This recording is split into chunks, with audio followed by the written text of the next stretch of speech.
그럼 이제 7주차 초급 백엔드 스터디 시작하겠습니다. 먼저 이제 이번 주에는 유효성 검사랑 예외 처리라는 주제에 대해서 한번 다뤄보려고 하고요. 지난주까지는 이제 컨트롤러 계층을 구현해서 이제 우리가 뭔가 백엔드 API 서버로 뭔가 하고 싶은 일이 있다라고 했을 때 정말 그 하고 싶어하는 그 일, 다른 말로는 뭐 골든로드 막 이런 식으로도 표현하긴 하는데 정말 올바르게 동작해야 되는 기능이 있다면은 그 기능들을 구현하는 것까지를 다 해봤습니다. 그래서 다 구현하고 포스트맨을 이용해서 우리가 만든 API가 잘 동작하는 상황에 대해서 잘 동작을 하는지 테스트까지도 한번 해봤습니다. 근데 이제 이번 주에 할 건 뭐냐면은 우리가 항상 보내는 요청이 올바른 요청만 있지는 않으니까 잘못된 요청이 왔을 때는 이거는 잘못되었고 무엇이 잘못되었는지 구체적으로 알려주는 그런 과정도 필요해요. API 서버가 하는 일 중에서는. 그래서 이제 그런 과정들을 수행하는 기능들을 추가를 해보려고 하고요.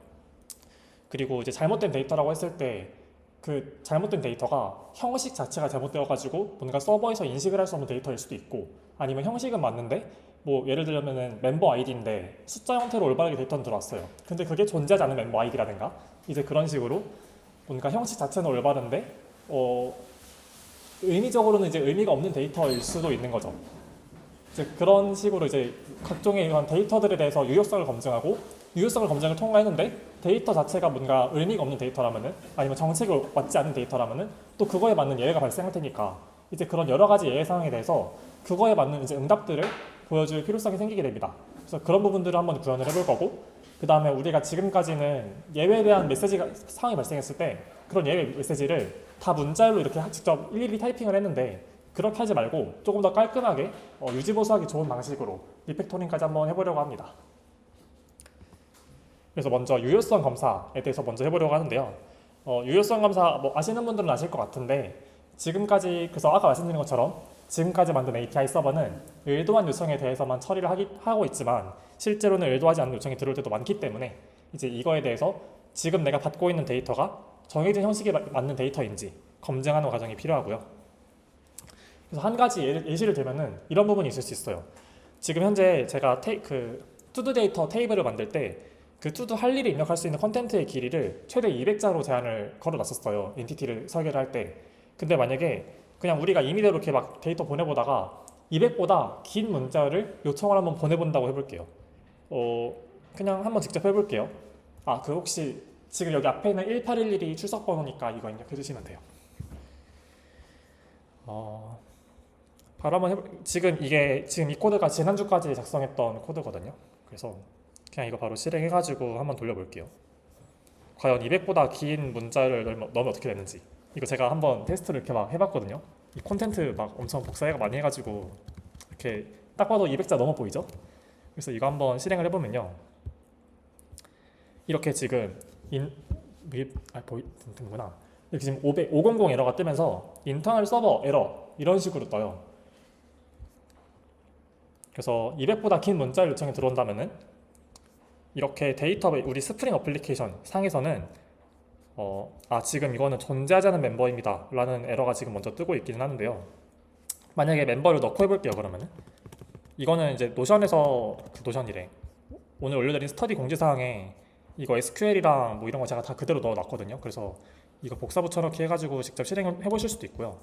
이제 물론 멤버 형식은 그 제 거 기준으로 맞춰가지고 하긴 해가지고 로스트 H2 콘솔 그거에 맞게 해야겠지만은 먼저 이렇게 멤버 넣고 다시 해볼게요. 샌드하고 그럼 똑같이 이렇게 500 에러가 뜨는데 서버 어플리케이션 기준에서는 아래 뜬 거 에러를 보면은 뭔가 되게 길지만은 뭔가 투두 콘텐터 캐릭터 만약 이렇게 뭔가 딱 영어로 보면은 value to long for column 이라고 나와 있어요. 지금 이 컬럼 자체에다가 그 컨텐츠의 길이를 200자로 제한을 걸어놨는데 그 데이터베이스 테이블 규약에 지금 길이를 넘는 데이터를 넣으려고 해서 지금 데이터베이스 단에서 에러가 나서 데이터가 안 들어가는 거거든요. 지금 그렇게 에러가 나서 클라이언트에는 이렇게 500 에러로 보내주게 된 거예요. 근데 사실 이것만 보고는 내가 지금 왜 에러가 났는지도 알 수가 없기도 하고요. 그 다음에 이 500 에러의 문제는 이 500 응답을 내보내주는 건 일반적으로 좀 크리티컬한 문제일 때 500 에러를 보통 내보냅니다. 그래서 이 500 에러가 나서 뭔가 잘 처리가 안 되는데 왜 처리가 안 되는지 그 원인을 클라이언트가 알 수 없는 것이 첫 번째 문제이기도 하지만 이건 그 스테이터스 코드를 쓸 때 그 을미론적으로도 조금 올바르지 않기는 해요. 왜냐하면은 이 500 에러는 여기 나와 있는 것처럼 그 문제의 원인이 클라이언트가 아닌 서버에 있다라는 뜻을 보통 의미합니다. 왜냐하면은 만약에 클라이언트가 이런 에러가 발생하게 된 처리가 안 된 문제의 원인인 경우에는 보통 4로 시작하는 4xx 상세 코드를 명시적으로 응답하는 게 일반적이고요. 내가 이렇게 명시적으로 응답하는 게 일반적인데 그럼에도 불구하고 500이 떴다. 그러면은 이거 클라이언트 요청은 우리가 처리할 수 있는 예외 케이스에 존재하지 않고 뭔가 잘 받아들인 것 같은데 그냥 서버에서 내부적으로 뭔가 문제가 터졌다. 약간 이거 좀 서버에 문제가 있는 것 같다.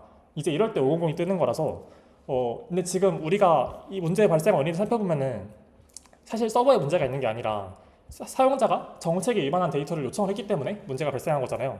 그래서 이럴 때는 400 에러와 같은 응답 코드를 응답하는 게 더 의미론적으로 좋고요. 그래서 500 에러가 발생하면은 서버 어플리케이션 자체에 문제가 생겼다거나 이제 그럴 때 5로 시작하는 에러를 내는 거기 때문에 그런 의미에도 맞지 않다는 문제가 있습니다.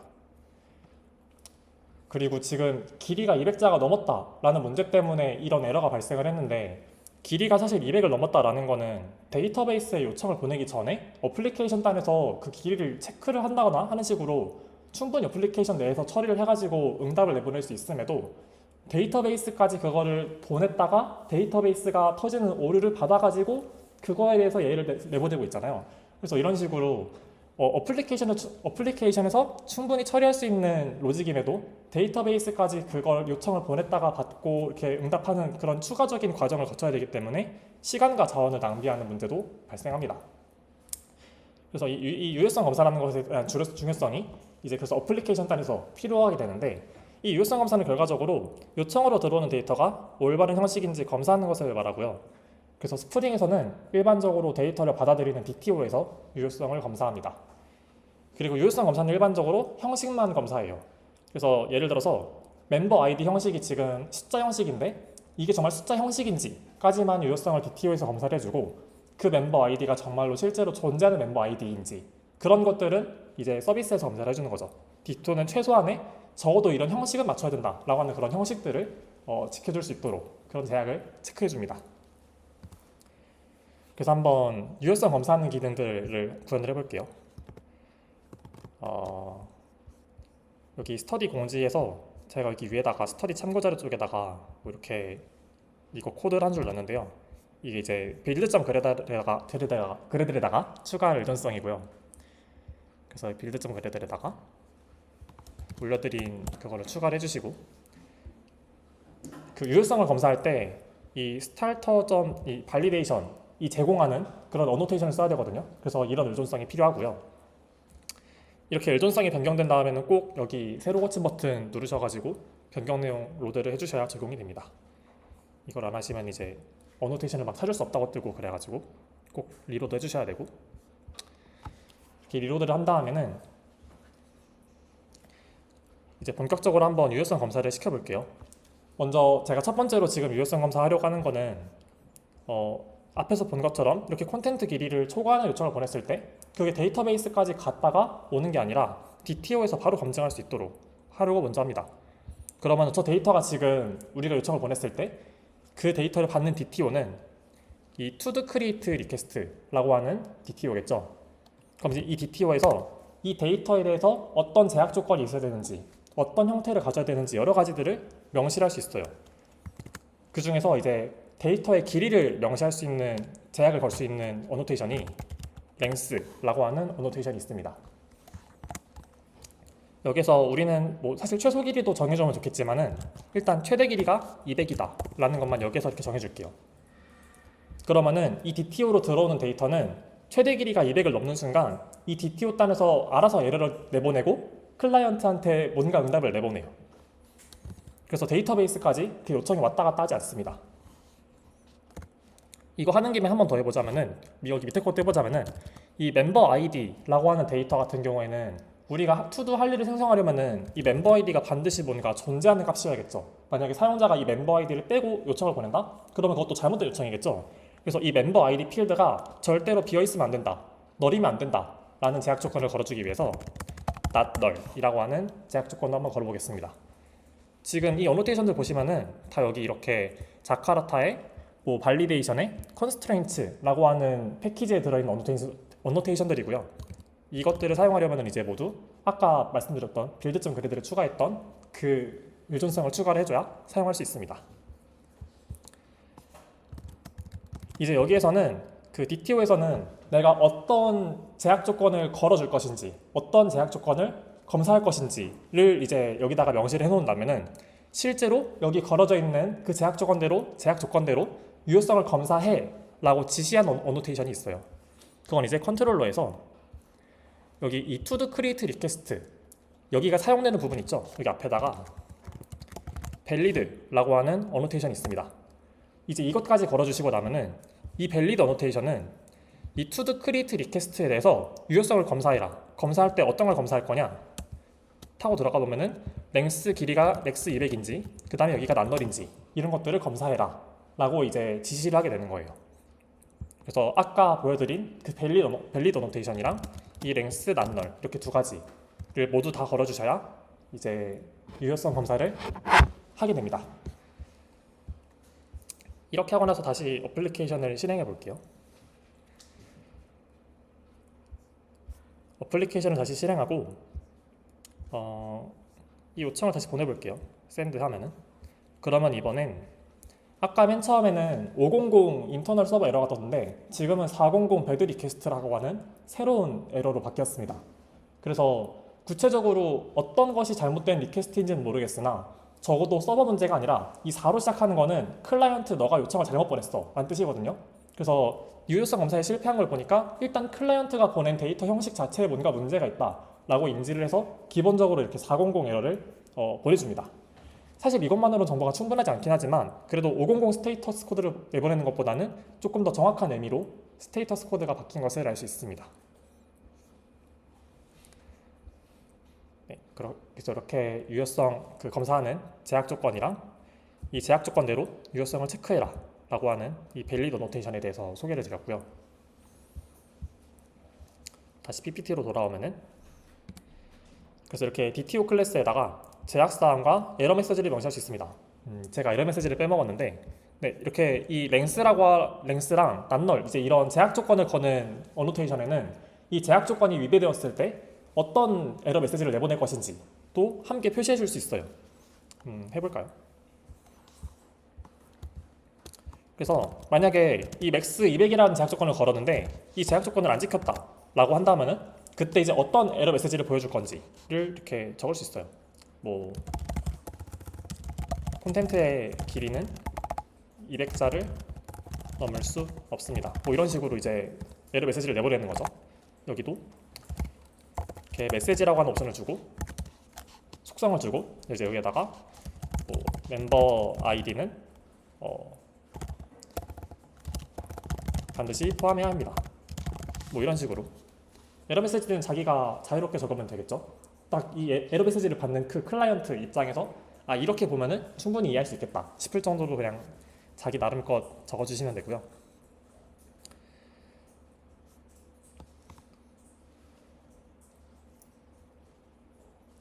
지금은 이렇게 to the create request에 대해서만 하느라 랭스랑 난널이라고 하는 필드만 사용했는데요.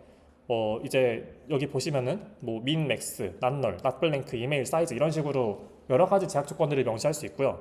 그리고 지금 이렇게 뭐 한 가지만 제약 조건을 제가 지금 적었지만은 이 위에다가 그게 난널 이런 식으로 제약 조건을 여러 개 중첩해서 적용할 수도 있습니다. 그래서 이런 걸 응용하면은 좀 더 이렇게 꼼꼼하게 유효성 검사할 수 있고요.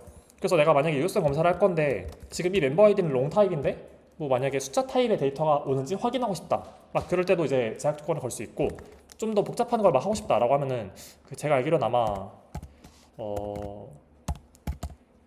그 정규 표현식 관련된 제가 지금 어노테이션 이름까지 기억이 안 나는데 정규 표현식으로도 유효성 검사를 해가지고 막 타입 체크하고 막 그런 식으로도 유효성을 걸 수 있습니다. 제약 조건을. 그래서 체크를 할 수 있고 다양한 것들이 있으니까 찾아보시면 좋을 것 같아요. 그래서 뭐 자주 사용하는 것들 같은 경우에는 이렇게 스프링에서 미리 그 자바에서 유효성 검사하는 어노테이션 제공해주고요. 그래서 예를 들면 이런 이메일 같은 거, 보통 이메일 유효성 검사하는 거 형식 맞는지 그런 거 막 체크하는 거는 그 정규 표현식으로 많이 하는데, 이렇게 이메일이라는 어노테이션을 걸어주면은 알아서 이게 이메일 형식인지 막 체크를 해주고, 이제 그런 식으로 편리한 여러 가지 편의성 어노테이션도 많습니다. 그래서 이거는 추가적으로 찾아보시면 좋을 것 같고, 일단 이런 식으로 할 수 있다. 먼저 방법만 소개드려 볼게요.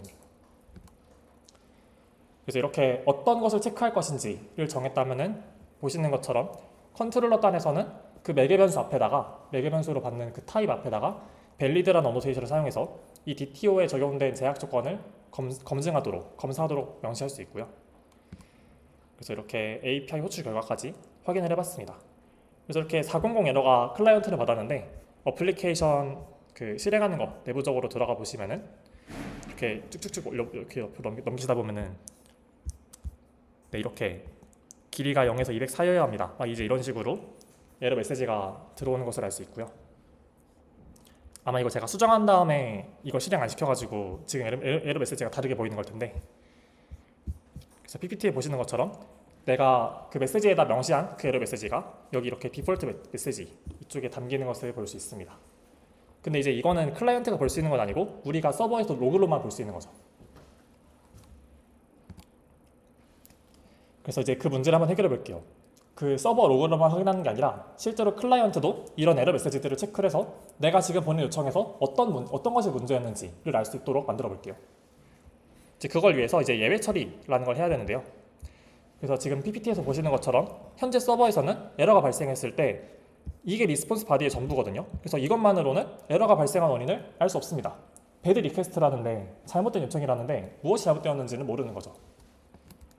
그래서 내가 이렇게 예외가 발생했을 때 어떤 응답 개체를 돌려줄지 명시적으로 지정할 수 있도록 그런 처리를 한번 해볼게요.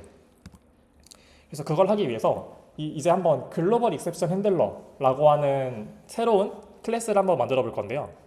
이 스프링은 예외 종류에 따라서 내가 어떤 예외가 발생했을 때 어떤 응답을 내보낼 것인지를 지정할 수 있는 그런 글로벌 익셉션 핸들러를 제공합니다. 이거 이름 그대로 스프링 어플리케이션 전역에서 발생하는 모든 에러에 대해서 핸들러 처리하는 그런 클래스라고 봐주시면 되고요. 이 글로벌 핸들러 이런 클래스를 만들 때는 이제 어떻게 내가 만드냐에 따라 좀 다르겠지만은, 저 같은 경우에는 말 그대로 스프링 어플리케이션 전역적으로 사용하는 거다 보니까 전체에서 공동으로 사용한다라고 해서 저는 커먼이라고 하는 패키지를 만들고요. 이 커먼이라고 하는 패키지 밑에다가 글로벌 익셉션 핸들러라고 하는 새로운 클래스를 이렇게 만듭니다. 이제 이 글로벌 익셉션 핸들러는 이제 엄밀하게 말하면 어떤 식으로 동작을 하냐면은 그 모든 컨트롤러에 대해서 공통적으로 적용을 하는 건데, 모든 컨트롤러에 대해서 어떤 특정 에러가 발생하면은 그거를 감지해서 그 에러가 발생했을 때 이 글로벌 익셉션 핸들러 안에 정의된 특정 메서드를 호출합니다. 그래서 그 메서드에게 대신 HTTP 응답을 만들어서 전송하라 라고 시키는 방식으로 동작을 하게 되는데요. 이게 말로 하는 것보다 한번 직접 보여드릴게요. 먼저 이거는 지금은 이거 뒤에서 설명하겠지만은, 먼저 컨트롤러 어드바이스라고 하는 어노테이션을 위에다 붙여주고, 이제 여기에다가는 exception handler라고 하는 어노테이션을 쓴 다음에 내가 그 어플리케이션에서 어떤 에러 타입이 발생했을 때 처리할 것인지 그 에러 클래스를 여기에다 명시를 해줍니다. 일단 지금은 뭔가 아무것도 맞는 게 없으니까 그냥 공통적으로 사용하는 이 exception 클래스를 쓸게요. 그 다음에 이제 이 exception 클래스의 타입에 해당하는 에러가 발생했을 때 호출될 메서드를 한번 지정을 해줄게요. response entity. 일단 HTTP 응답을 얘가 대신 이제 내보내는 거거든요. 기존의 컨트롤러가 뭔가 동작을 실행하다가 이 exception 타입에 해당하는 exception.class, 이 클래스에 해당하는 에러가 발생을 하게 되면은 이 메서드가 대신 HTTP 응답을 내보낼 거예요. 그렇기 때문에 얘도 똑같이 response entity라고 하는 HTTP 리스폰스를 만드는 객체를 이렇게 받아줘야 되고요. 일단 여기에다가 데이터 잠깐 빼놓고 메서드 이름은 그냥 자유롭게 지어도 되는데 저는 그냥 handle unknown exception 뭐 이런 식으로 한번 해볼게요. 그 다음에 그냥 뭐 exception 데이터를 이렇게 받았다고 해보고 return response entity 사실 OK는 아니지만 일단 OK로 해볼까요? OK 하고 빌드. 뭐 이런 식으로 이제 뭔가 응답을 내보낼 거예요.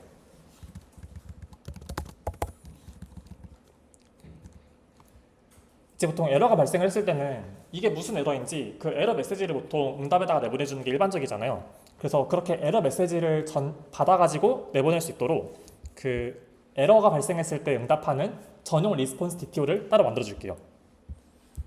그래서 여기 커먼 패키지 밑에다가 그냥 DTO라고 하는 새로운 패키지를 만들고 이거 패키지 구조는 그냥 자유롭게 하시면 돼요. 저는 이렇게 나누는 거를 좀 좋아해가지고 이렇게 나눠봤고요. 에러 리스폰스 뭐 이런 식으로 만들어 볼게요. 이건 이제 우리가 이렇게 생성해서 만들 거니까 일단 게터 일단 달아주고, 그 다음에 이 오랄뷰 컨스트럭처는 우리 그 리퀘어드 알뷰 컨스트럭처랑 좀 그렇게 비슷하게 쓴 롬벅 그 어노테이션인데요. 말 그대로 여기 에러 리스폰스 클래스 안에 있는 모든 필드에 대한 생성자를 만들어라 라는 뜻입니다. 그리고 저는 메시지라고 하면 좀 헷갈릴 테니까 에러 메시지 뭐 이런 식으로 그냥 이렇게 에러 메시지를 담는 필드를 하나 만들어 줄게요. 이렇게 응답 DTO를 하나 만들어 주고,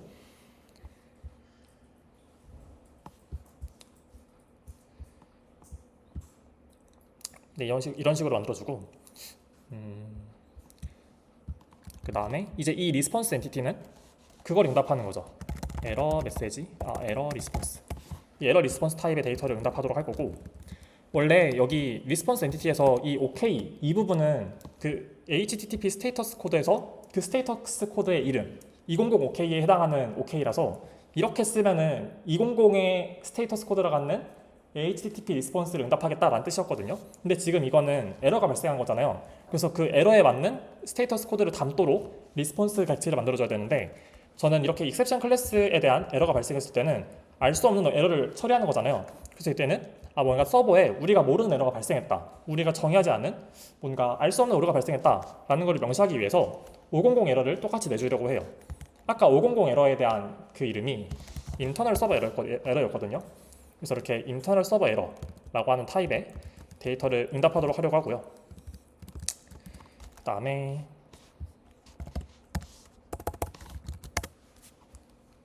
이 에러를 내보낼 때 그 리스폰스 바디에는 이 에러 리스폰스 객체가 담겨야겠죠. 그래서 에러 리스폰스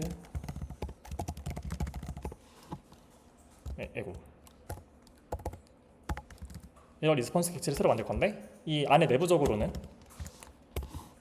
이 EX exception 클래스에서 이렇게 get 메시지 하면은 그 데이터를 가져올 수 있거든요.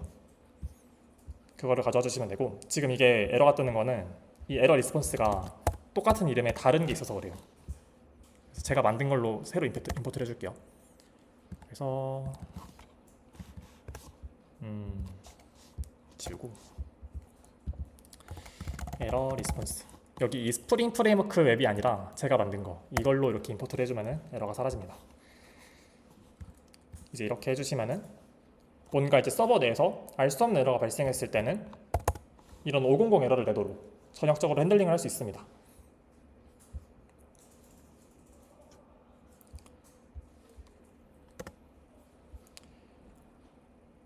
그래서 이렇게 하고 다시 실행을 해보면은, 이렇게 한 다음에 다시 이거를 실행을 해보면은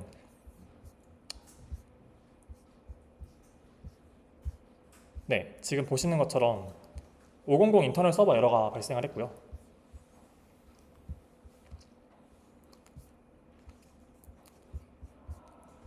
이 어플리케이션 내부 로그에는 아무것도 뜨지 않은 것을 알 수 있습니다.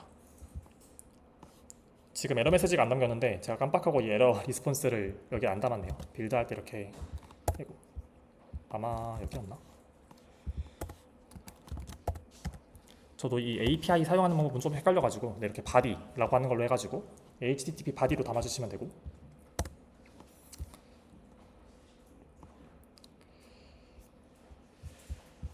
똑같이 다시 샌들 해보면 네, 뭔가 되게 굉장히 긴 메시지지만 뭔가 일단 에러 메시지에 이렇게 데이터가 담기긴 했어요.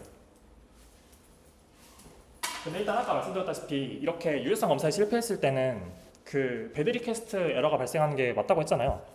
그래서 그거를 조금 더 명시적으로 처리해주기 위해서 저는 그 배드 리퀘스트에 대한 에러를 응답하는 그런 전용 에러 커스텀 에러 클래스를 만들려고 해요. 그래서 여기에다가 그냥 패키지를 새로 만들까요? 패키지를 새로 만들어서 뭐 exception이라는 그 클래스를 패키지를 만들고, 이건 그냥 제 나름대로 하는 거니까 패키지 뭐 안 만드셔도 상관없어요. 이렇게 하고 bed request exception 뭐 이런 식으로 하나 만들게요. 그 다음에 얘는 뭐 runtime exception 이렇게 해서 뭔가 런타임 에러가 발생하는 그때 발생하는 exception 클래스를 상속하도록 만들게요. 이 extend는 자바에서 사용하는 상속 키워드입니다.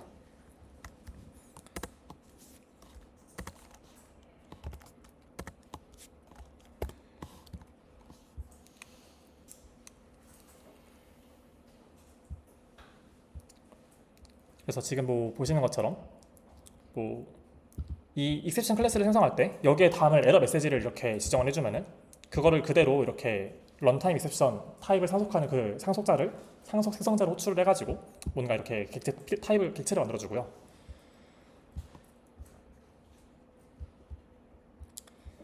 그 다음에 이 bed request exception 에러가 발생했을 때 그거에 대한 예외를 처리하는 뭔가 그런 클래스도 또 이렇게 글로벌 exception 핸들러로 등록을 해줄게요.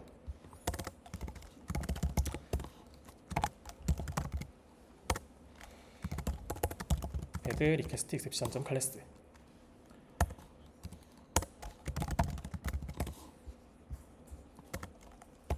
응답하는 형식은 아까랑 이렇게 비슷하게 하시면 되고요.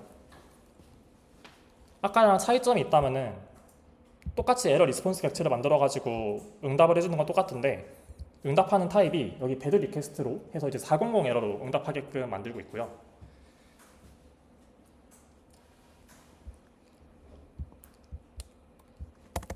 그 다음에 한 가지만 더 해볼게요. 이건 이제 우리가 이 bed request exception을 우리가 직접 이제 일으키면은 이렇게 얘가 처리를 하도록 만들 텐데, 우리가 그 DTO에서 유효성 검사를 하게 되면은 그때 발생하는 그 에러 종류가 이거 말고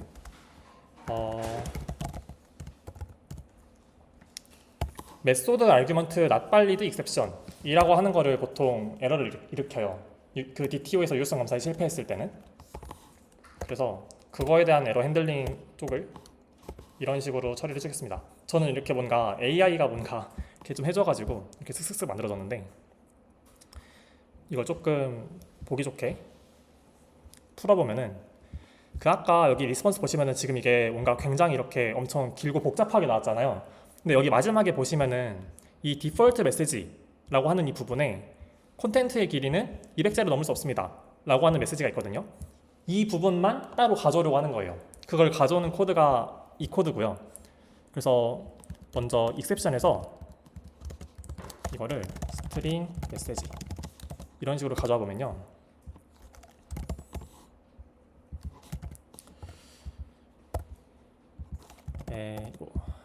메시지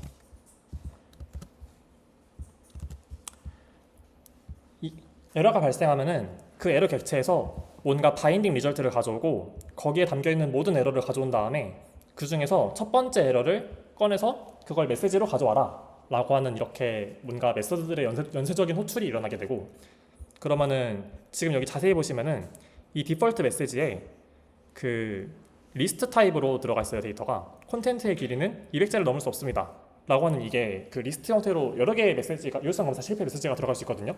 그 중에서 맨 앞에 있는 0번째 메시지를 꺼내와서 그 메시지만 여기에 담아와라. 그 다음에 그 메시지를 가지고 우리가 아까 만들었던 에러 응답 전용 리스폰스 키에다가 담아주고 그거를 리스폰스 바디로 담아서 응답을 내보내겠다 라고 하는 코드가 이렇게 됩니다. 그래서 조금 설명이 부족했던 것 같은데, 이제 이거는 우리가 직접 bed request exception 에러 클래스로 에러를 생성해서 발생시켰을 때 처리하게 되고요. 여기 아래쪽에서 호출하는 거는 그 DTO에서 유효성 검사가 실패했을 때 대신 응답하는 핸들러입니다.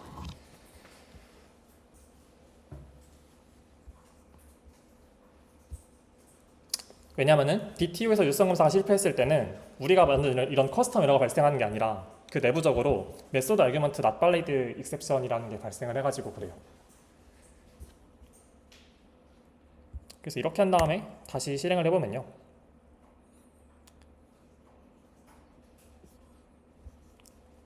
이렇게 하고 또 샌드를 해볼게요. 그럼 이제 이때는 딱 에러 메시지 필드가 있고 컨텐츠의 길이는 200자를 넘을 수 없습니다. 딱 깔끔하게 나오죠.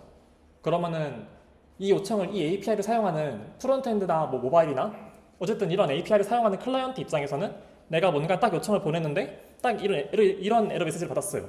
그러면 얼마나 알기 쉬워요. 아, 콘텐츠 길이는 200자를 넘을 수 없구나. 그럼 내가 이걸 200자를 넘기지 않도록 줄이면은 에러가 발생하지 않을 수도 있겠구나 라는 걸 이제 한 번에 알 수 있게 되는 거죠. 그래서 이제 이렇게 다양하게 예외 처리를 해주고 그거에 대한 메시지를 올바르게 넘겨주고 하면은 이제 조금 더 프론트랑 협업을 할 때 더 좋을 거예요. 그래서 이제 이런 식으로 예외 처리하는 부분을 알아봤고요.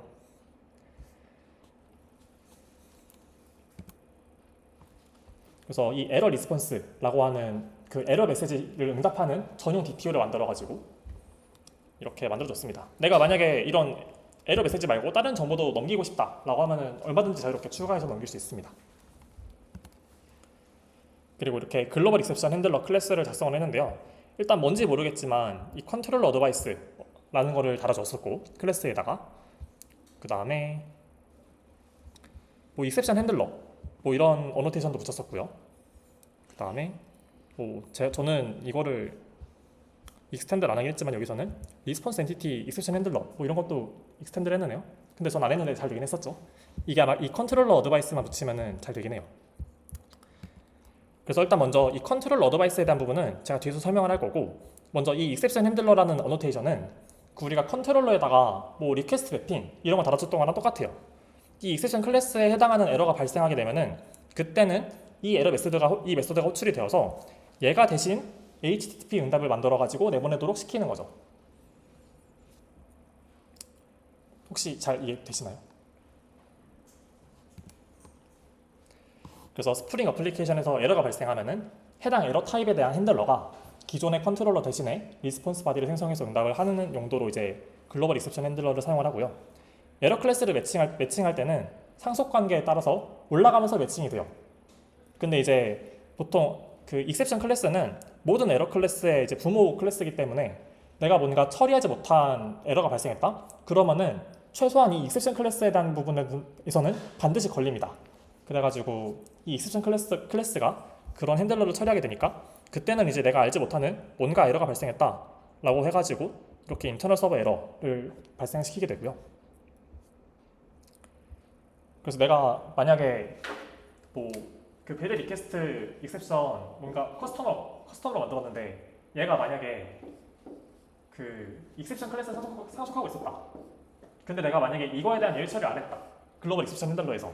그러면은 이거에 대한 그 처리할 메서드가 없네. 위로 올라가 보고 근데 익셉션 클래스에 대한 처리는 있네. 그럼 이제 이거에 대한 핸들러 메서드를 호출하고 이제 이런 식으로 점점 위로 올라가면서 그거에 맞는 그 핸들러를 찾아가지고 호출을 하는 식으로 동작을 하게 돼요. 그럼 이제 컨트롤러 어드바이스 어노테이션에 대해서 한번 알아보려고 하는데요. 이제 이걸 알려면은 그 스프링이랑 관련된 개념 중에서 AOP라고 하는 개념이 있습니다. 이제 이 개념을 좀 알아야 되는데, AOP는 그 어스펙트 오리엔티드 프로그래밍이라고 해서 관점 지향 프로그래밍이라고 하고요. 뭐 설명을 찾아보시면 아시겠지만은 객체 지향을 좀 보완하는 개념이라고 나와 있습니다. 근데 이제 구체적으로 이게 어떤 거냐? 우리가 이제 컨트롤러를 만들 때 먼저 이 AOP에는 어스펙트라는 게 있는데 여러 클래스에서 공통적으로 갖는 관심사라고 되어 있어요. 그래서 지금 우리가 컨트롤러를 만들 때 뭐 유저 컨트롤러도 만들고 투두 컨트롤러도 만들고 프렌드 컨트롤러도 만들고 그 도메인에 따라서 컨트롤러 클래스를 여러 개를 나눠서 만들었잖아요. 그것이 좀 더 객체지향적으로 좋으니까. 근데 이 컨트롤러들은 모두 공통적으로 처리해야 되는 기능들이 있어요. 이 컨트롤러에서 에러가 나면은 그 에러 종류에 따라서 그 에러에 해당하는 적절한 그 예외를 만들어 가지고 그 응답을 내보내는 것들이 이 컨트롤러들이 모두 공통적으로 해야 되는 기능인 거죠. 그래서 이 어스펙트라는 거는 이렇게 이 노란색 박스, 모든 컨트롤러가 공통적으로 알아야 되는, 사용해야 되는 그런 기능을 이렇게 어스펙트라고 부르고요. 이걸 이제 관심사라고 부릅니다. 그리고 조인트 포인트라는 게 있는데, 이건 이제 제가 지금 프로그램의 실행 중 발생하는 교차점이라고 했지만, 이 어스펙트랑 우리가 실제로 프로그램을 실행했을 때는 뭐 유저 컨트롤러가 실행이 되든 아니면 투두 컨트롤러가 실행이 되든 이 컨트롤러 하나가 실행될 거잖아요. 그래서 이렇게 여기 아래쪽에서 내려가는 방향으로 실행이 될 때, 그때 이 교차점을 조인 포인트라고 부릅니다. 조인트 포인트라고 부르고, 지금 우리의 관심사는 컨트롤러에서 에러가 나면 에러 종류에 따라 서로 다른 응답을 보낸다 였는데, 그걸 이제 유지 컨트롤러 입장에서 적용을 해보게 되면은 더 상세하고 구체화되는 거죠. 유저 컨트롤러의 실행 중 에러가 발생하면은 에러의 응답을 내보낸다 라고 해서 더 이렇게 구체화가 되는 거고요. 이제 어드바이스라는 게 마지막으로 나오는데, 이 어드바이스라는 거는 그 특정 조인 포인트에서 내가 실행할 액션을 말합니다. 그래서 그 액션은 사실 글로벌 익셉션 핸들러에서 처리하는 그 메소드가 되겠죠. 그래서 유저 컨트롤러의 실행 중 에러가 발생을 하게 되면은 글로벌 익셉션 핸들러로 그 에러 타입에 맞는 응답을 생성해서 대신 응답하도록 한다 라고 하는 그런 구체적인 액션을 이제 가리키는 게 어드바이스가 됩니다. 그래서 제가 조금 더 추상적으로 되게 설명하긴 했는데, 이런 느낌이 이제 AOP고요. 이렇게 가로 방향이라고 보시면 돼요. 가로 방향의 그런 공통사를 묶어가지고 하나의 클래스로 빼낸 거죠. 모든 컨트롤러에서는 에러가 났을 때 그 에러에 맞는 응답을 따로 처리하도록 해야 되니까, 그 모든 컨트롤러가 갖는 공통의 관심사를 글로벌 익셉션 핸들러라고 하는 별도의 클래스로 이제 빼내가지고 구현을 한 거예요. 그래서 사실 이 트랜잭셔널도 AOP를 적용한 사례 중 하나입니다.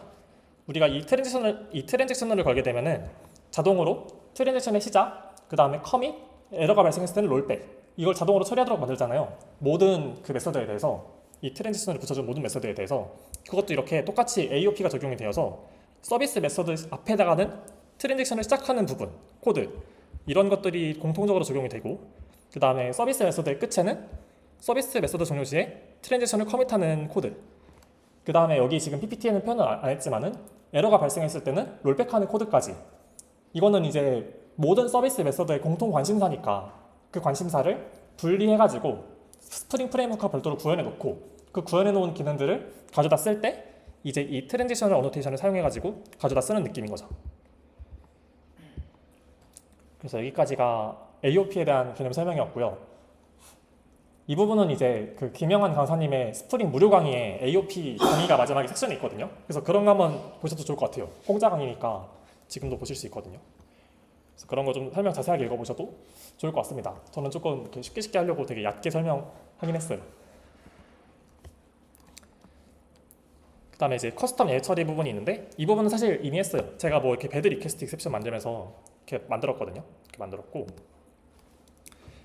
그 다음에 그거에 대한 핸들러까지 지금 이렇게 만들었고, 뭐 이제 우리가 만든 그런 커스텀 익셉션 한번 적용하는 것도 한번 해볼게요.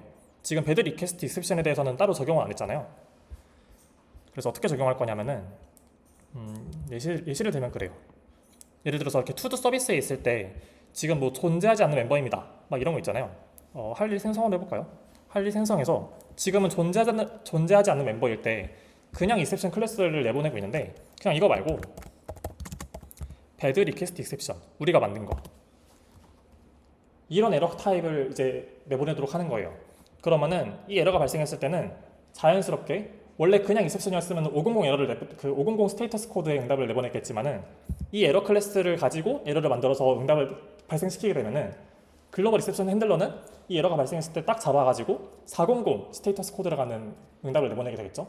그래서 자연스럽게 특정 에러가 발생했을 때 이 에러는 어떤 스테이터스 코드를 가지고 응답을 해야 되는지를 우리가 자연스럽게 명시할 수 있어요. 그래서 우리가 코드를 짤 때도 지금 존재하지 않는 멤버가 발생하게 되면은 이거는 지금 클라이언트가 좀 이상한 값에 멤버 아이디 값을 넘겼으니까 이건 클라이언트 문제네, 그러면은 배드 리퀘스트다, 이렇게 생각을 하면서 코딩할 수도 있는 거죠. 이것도 한번 잘 되는지 체크를 해볼까요? 다시 돌리고, 그 다음에 일단 존재하지 않는 멤버가 여야 되니까 멤버는 넣지 말고, 이번에는 콘텐트 길이를 초과하지 않도록 원래 썼던 잘 작동하는 이걸 한번 보내볼게요. 그러면은 지금 이렇게 400 배드 리퀘스트가 올바르게 나왔고요. 우리가 원하는 그 에러 메시지의 형식이 그대로 리퀘스트 바디에 들어가서 존재하지 않는 멤버입니다 라는 에러가 되게 예쁜 형식으로 나오는 것을 알 수 있어요.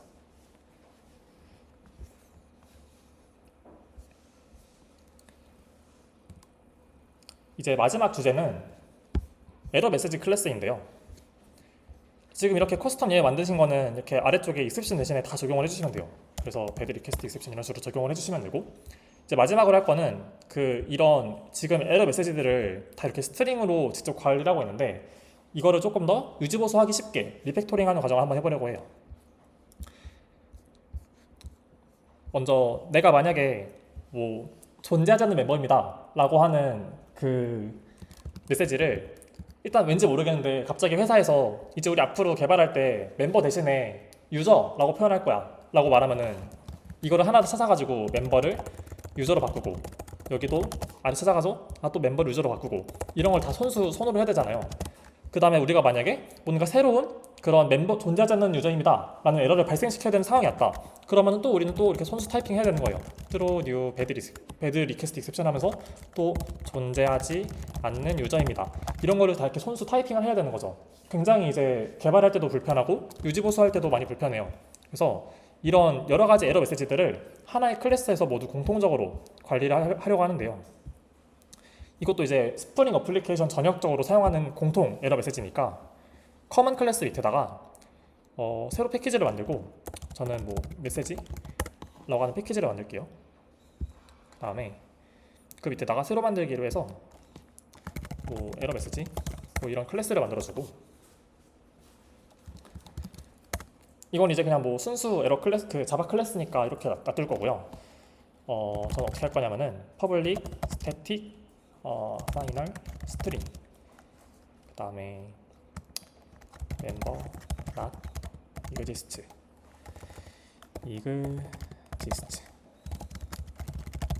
않는 멤버입니다. 이제 이런 식으로 우리가 사용하려고 하는 그 에러 메시지를 이렇게 클래스의 상수 필드로 만들어주는 거예요. 이 final 키워드를 쓰면은 이게 상수란 뜻이거든요. 바뀌지 않는다. 그리고 이 static이라고 하는 키워드는 말 그대로 이제 클래스의 정적 변수입니다. 멤버 변수가 아니라 클래스 변수로 쓰겠다라는 뜻이에요. 그래서 이제 이렇게 만들어주고 나서 기존에 사용하는 투두 서비스에 가서 이 존재하지 않는 유저입니다 라는 이런 메시지들을 에러 메시지에 멤버 not exist 이제 이런 식으로 대체해서 쓸 수 있는 거죠.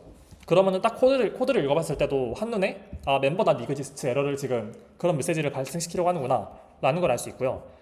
우리가 만약에 새롭게 이런 존재하지 않는 멤버입니다 라는 예외를 처리하고 싶을 때도 그냥 편리하게 그 IDE의 자동 완성 기능을 이용해서 멤버 not exist 이렇게 한 번에 타이핑을 쓸 수 있고요. 내가 만약에 이 에러 메시지를 바꿔야 된다, 만약에 이 멤버를 유저로 바꿔야 된다, 그럼 여기서 이렇게 바꾸면 끝이에요.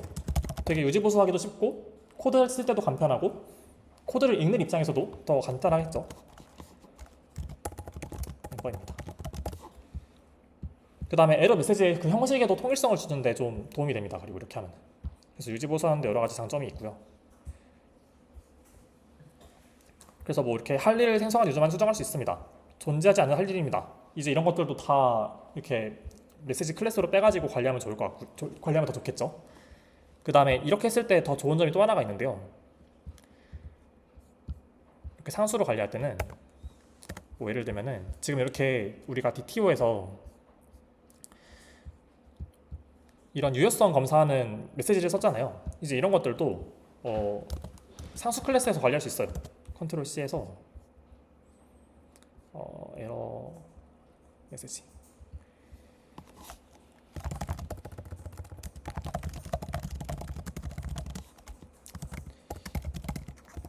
ID must not be not 뭐 이런 식으로 그냥 알아보기 쉽게 써주고, 뭐 이런 식으로 쓴 다음에 DTO에 가서도 똑같이 이거를 이렇게 상수 필드로 관리할 수 있어요. 이건 이제 상수 이렇게 상수 스트링으로 관리할 때 장점이긴 한데요. 이제 이런 식으로도 이제 관리를 할 수 있습니다. 그러면은 이 멤버 아이디라고 하는 필드가 절대 비어있지 않아야 되는 BTO에서는 이 에러 메시지를 공통적으로 재사용할 수 있겠죠, 편리하게. 그래서 이렇게 유지 보수하기 쉽게 메시지들을 이렇게 클래스로 빼내는 작업까지 한번 해봤습니다. 그래서 예외 메시지를 상수로 정의하는 클래스를 만들어서 해봤고요. 이거 이렇게 그 예외 메시지를 상수로 다루는 거 말고도 뭐 필요에 따라서는 이너모로 다루기도 하고 뭐 여러 가지 구현 방법이 있습니다. 근데 이제 내가 편한 그 방법에 따라서 맞춰서 하면 좋고요. 그래서 이렇게 상수 메시지를 만드는 것까지 한번 해봤습니다.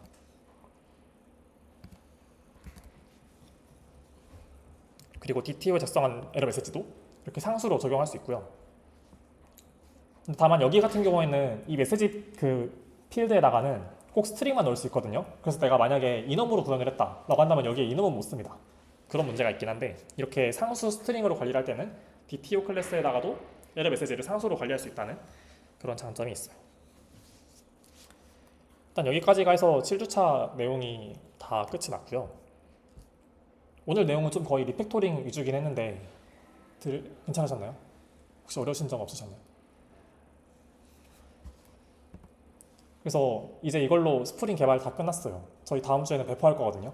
그래서 지금까지 2주차부터 지금까지 했던 거를 좀 총정리를 하고 이제 마치려고 하는데요.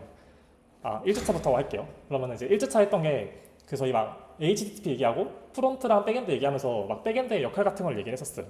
그 다음에 2주차에는 스프링 빈이랑 스프링 컨테이너 얘기를 했었고 3주차랑 4주차에는 JPA랑 연속성 컨텍스트, 엔티티 이야기를 하면서 클래스 정의도 해보고 ERD 설계도 해보고 그 다음에 레포지토리 계층도 만들어보고요.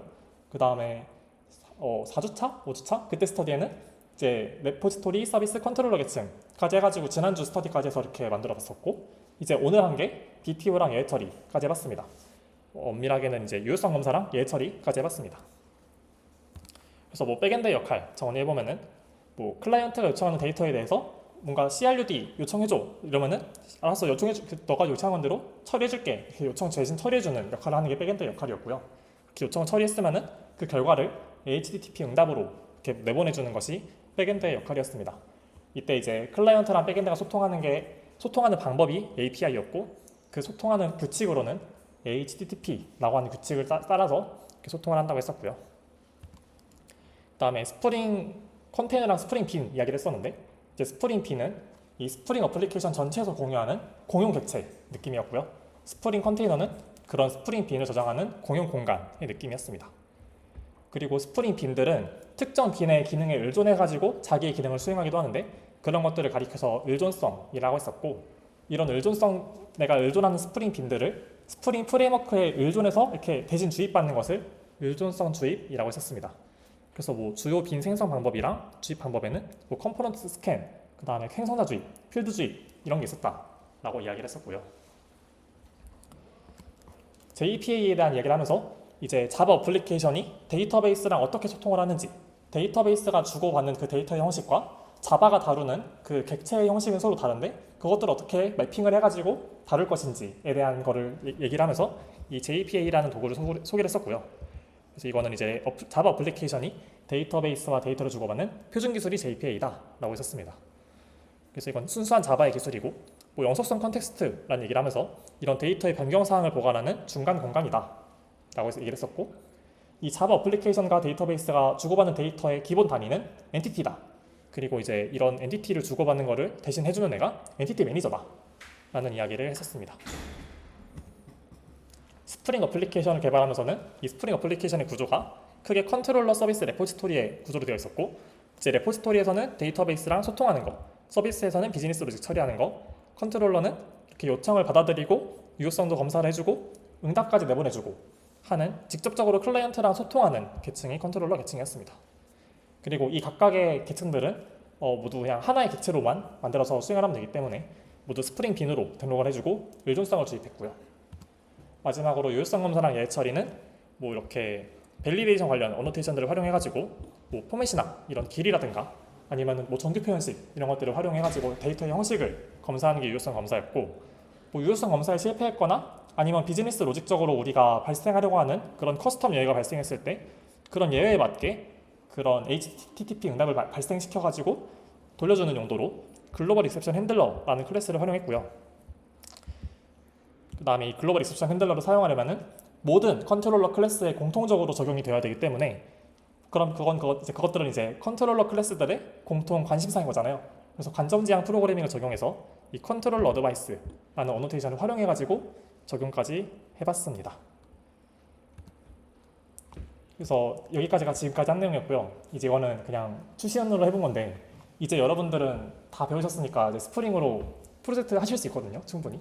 그래서 프로젝트 한번 해보시면 좋을 것 같고 그 다음에 지금 제가 스터디에서 다룬 개념들은 제가 좀 살짝 탑다운 방식으로 하느라 좀 일단 만들어 보면서 하자고 한 거라서 그 기본 개념들을 되게 엄청 얇게 다뤘어요. 그래가지고 뭐 스프링 빈이라든가 아니면 뭐 JPA라든가 그런 것들 기술들 그 김영환님 강의 보시면은 거의 한 막 8시간, 10시간 막 이렇게 엄청 시간 길게 강의로 돼 있거든요.